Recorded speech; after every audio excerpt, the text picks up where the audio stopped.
তোমরা অনেকেই ডোরার অন্নপ্রাশনের ড্রেসটা নিয়ে জানতে চেয়েছিলে, তাই আজকে ওর ড্রেসের সমস্ত ডিটেলস শেয়ার করব। না, এটা কিন্তু কোনো বুটিক বা অনলাইন কেনা নয়। এটা আমি নিজেই ডিজাইন করেছিলাম আর তারপর লোকাল টেলারকে দিয়ে বানিয়ে নিয়েছিলাম।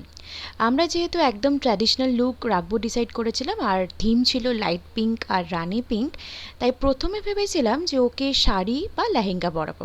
কিন্তু যা গরম, তাই ভাবলাম একটুখানি ডিজাইনটাকে অন্যরকম করে দেওয়া যায় যাতে ওর জন্য কমফোর্টেবল ফিল হয়। তাই জন্য এই ডিজাইনটা মাথায় এলো।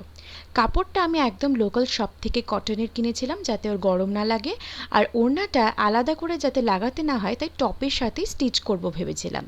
পেছনে রেখেছিলাম দড়ির ডিটেলিং। ডিজাইনটা নিয়ে একটা লোকাল টেলারের কাছে দিয়েছিলাম, কিন্তু স্কার্টটা তৈরি হওয়ার পর মনে হলো একদম সিম্পল, তাই আমার কাছেই ছিল একটা রানি বর্ডার, সেটাকে হাতে স্টিচ করে লাগিয়ে নিলাম।